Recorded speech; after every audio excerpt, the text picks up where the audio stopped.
Allahumma jawizni bizaujati shalihatin.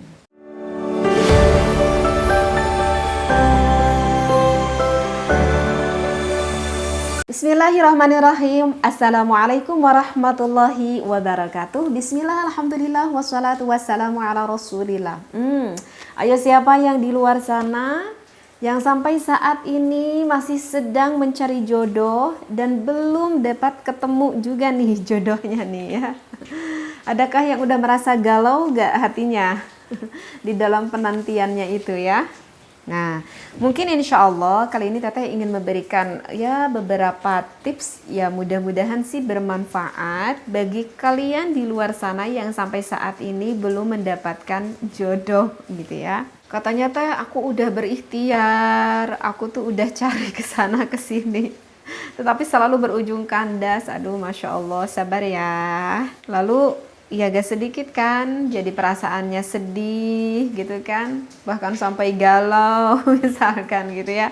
Apalagi ini biasanya kalau perempuan ya, kalau laki-laki tuh biasanya lebih santai, lebih kuat gitu. Kalau untuk laki-laki beda kan dengan mental perempuan. Jadi apa ya, yang harus kita tekankan tuh harus yakin aja dulu ya. Yakin kepada siapa? Yakin kita kepada Allah ya. Karena Allah menciptakan bagi kita itu berpasang-pasangan. Ya, apa? Berpasang-pasangan. Berarti tentu ada pasangan buat kita, insya Allah ada pasangan buat kita. Kenapa kita harus yakin kepada Allah? Karena kalau kita ditanamkan rasa keyakinan kita kepada Allah, lalu itu akan menimbulkan husnudzan kita kepada Allah, bagus sangka kita kepada Allah.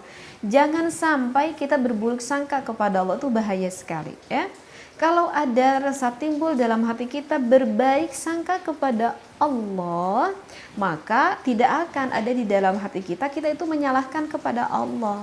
Justru akan kembali rasa penyalahan itu adalah kepada diri kita sendiri. Oh mungkin kenapa sampai saat ini kita tuh belum bertemu jodoh, ya mungkin kesalahannya itu ada di dalam diri kita yang mungkin harus kita benahi. Jadi oleh karena itu ingat ya, yang harus ditanamkan dalam hati itu adalah rasa keyakinan berbaik sangka kita kepada Allah. Baik, oke, sekarang apa nih Teh tipsnya bagi kita-kita yang di luar sana yang belum dapat jodoh? Tips yang pertama, coba deh ubah dulu. Ubah dulu apa?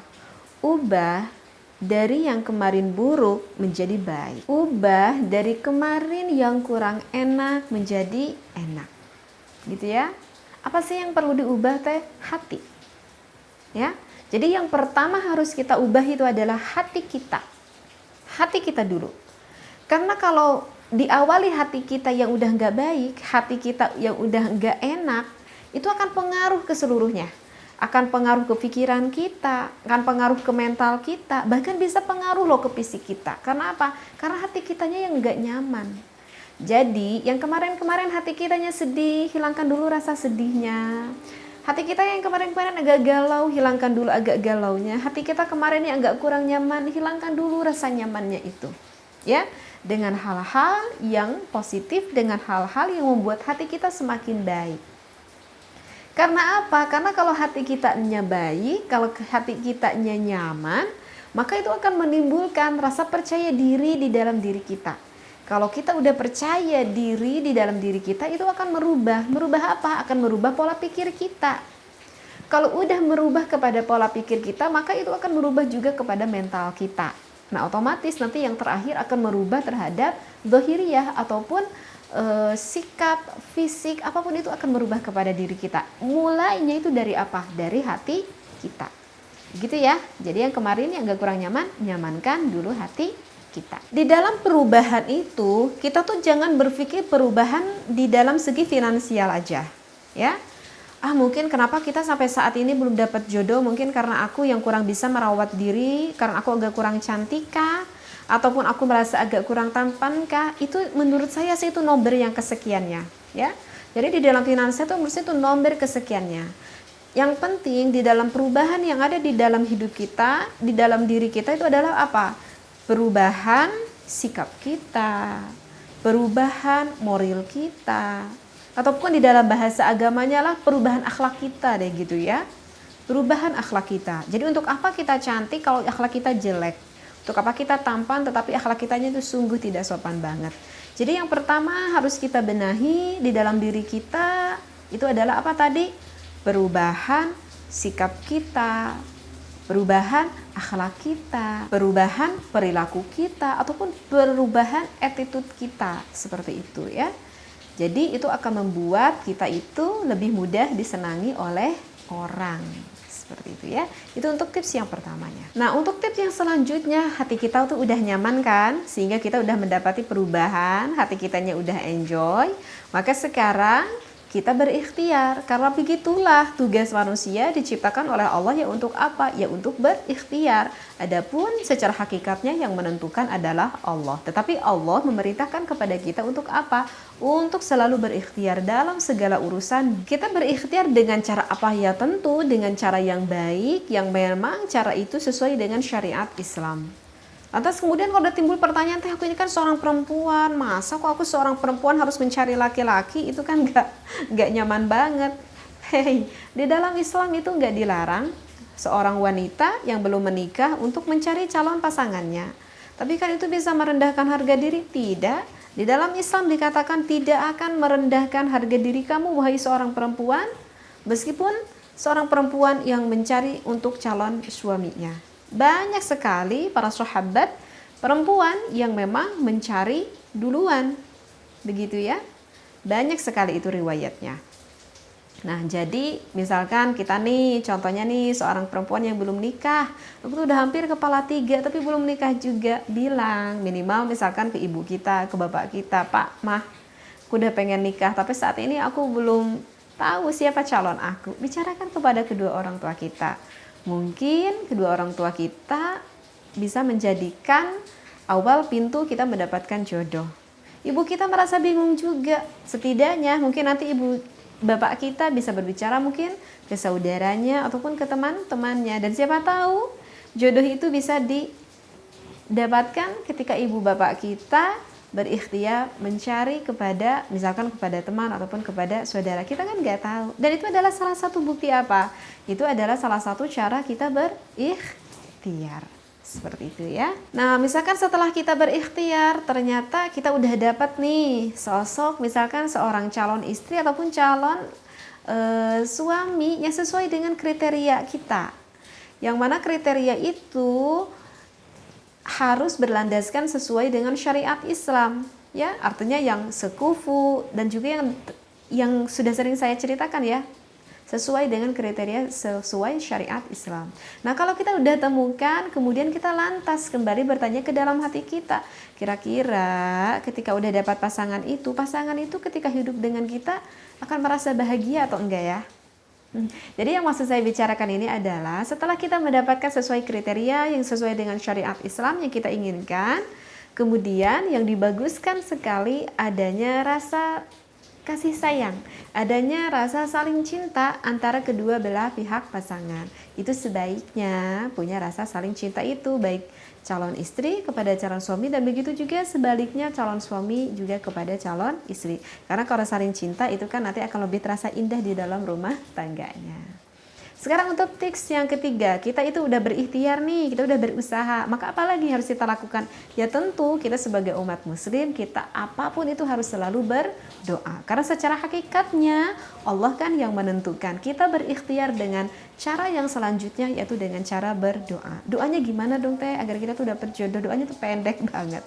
Cuman setiap kali kita berdoa, kita harus ingat dulu adab tata kramanya. Mau doa apapun itu, ingat adab tata kramanya. Misalkan kita mau berdoa nih sesudah sholat, maka jangan lupa kalau setiap kita berdoa, kita ucapkan dulu apa? Basmalah, hamdalah, dan juga sholawat. Begitu juga nanti ditutupnya ya. Jadi sebelum berdoa apa dulu? Bismillahirrahmanirrahim, gitu ya.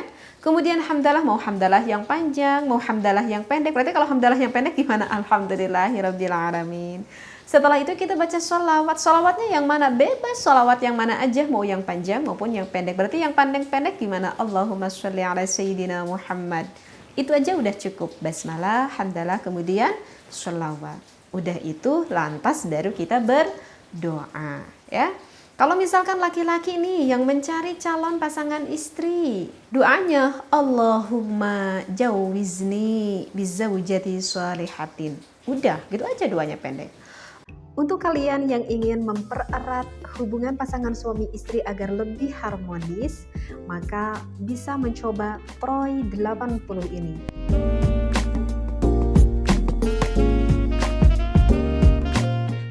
Troy 80 ini khasiatnya bisa semakin menambah durasi panjang dan juga stamina lebih kuat. Selain dengan rasa yang begitu enak karena dengan rasa cappuccino, kopi ini juga aman sekali kita konsumsi karena menggunakan bahan-bahan yang berkualitas.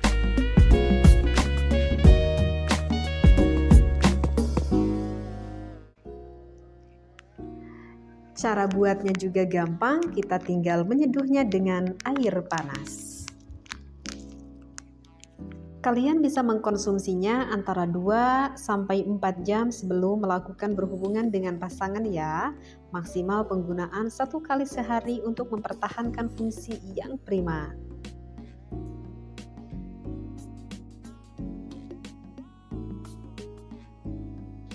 Kopi Troy ini aman dikonsumsi meskipun kalian punya penderita lambung, hipertensi, dan juga jantung.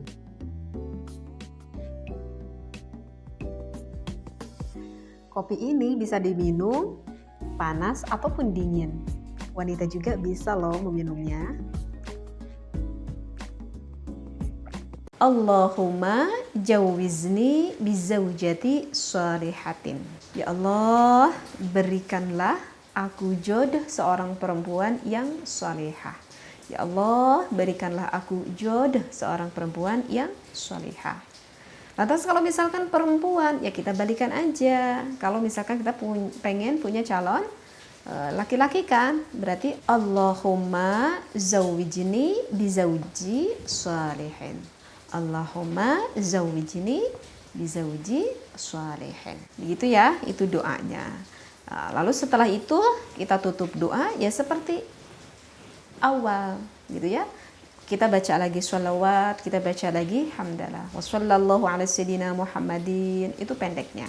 Walhamdulillahirabbil alamin. Itu yang pendeknya ya. Jadi ingat, setiap doa yang ingin kita ucapkan, kita mulai dengan basmalah, hamdalah dan juga sholawat.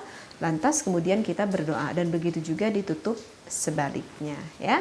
Kita baca sholawat, kita baca hamdalah, bisa kita ditutup dengan basmalah sampai akhir ayat, yaitu membaca surat Al-Fatihah.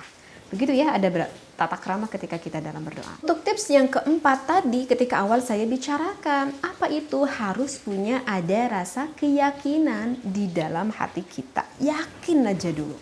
Apa itu? Yakin aja dulu. Ya, jangan sampai ada datang di dalam hati kita rasa ragu kita kepada Allah. Allah itu kan yang maha kuasa. Kita yakinkan akan kekuasaannya Allah. Tidak mustahil bagi Allah memberikan jodoh yang begitu baik, yang begitu maslahat buat kita. Jadi apa? Yang keempat, yakinkan aja dulu dalam hati kita. Saya ingat di dalam salah satu keterangan yang mengatakan Syekh Imriti bahwa wa kullu man lam ya'taqid lam yantafi. Bahwa orang yang tidak yakin itu tidak akan mendapatkan kemanfaatan. Berarti di dalam apa? Ya di dalam hidupnya. Orang yang gak punya rasa yakin di dalam hatinya itu gak akan mendapatkan kemanfaatan. Ya gimana mau mendapatkan kemanfaatan karena gak ada rasa yakin dalam hatinya. Ya kalau gak ada rasa yakin berarti kita itu gak akan memulai melakukan sesuatu perkara apapun itu. Ketika kita memulai berarti kita punya rasa keyakinan yang ada di dalam hati kita. Kita yakinkan dalam hati kita bahwa Allah yang maha kuasa. Gak ada yang mustahil bagi Allah. Bahkan di dalam hadis qudsi juga mengatakan, saya itu tergantung akan kuat dugaan hambaku. Itu kata Allah. Kata Allah, ya itu tergantung akan kekuatan dari keyakinan kita. Berarti kalau hati kita yakin kita akan dipertemukan dengan jodoh kita, ya insya Allah Allah akan mempertemukan jodoh dengan kita. Ya kalau kita gak yakin ya gimana? Seperti itu ya. Jadi itu tips yang keempat, yakinkan dulu akan hati kita, berbaik sangka kita kepada Allah, jangan kita berburuk sangka kepada Allah. Seperti itu. Dan untuk yang terakhir yaitu jangan memaksakan keinginan. Ya, jangan memaksakan keinginan. Karena kita tidak tahu secara hakikatnya kemaslahatan Allah yang lebih tahu, Allah yang lebih memahami akan kemaslahatan bagi hidup kita. Setelah kita berikhtiar, setelah kita berdoa, setelah kita lakukan apa yang harus kita lakukan, kita kembalikan kepada Allah. Karena apa yang sudah saya katakan, berbaik sangkalah kita kepada Allah, karena Allah lebih tahu akan kemaslahatan hidup kita. Ini berarti menunjukkan bahwa di dalam hidup la haula wala quwwata illa billahil aliyyil azim. Illa billahil aliyyil azim. Mudah-mudahan bermanfaat tips yang saya sampaikan ini. Di luar sana yang sampai saat ini belum menikah, saya doakan mudah-mudahan Allah segera mempertemukan jodoh buat kita. Tentunya jodoh yang maslahat bukan hanya di dunia tetapi maslahat di akhirat kelak. Wallahu a'lam wa billahi taufiq wal hidayah. Wassalamualaikum warahmatullahi wabarakatuh.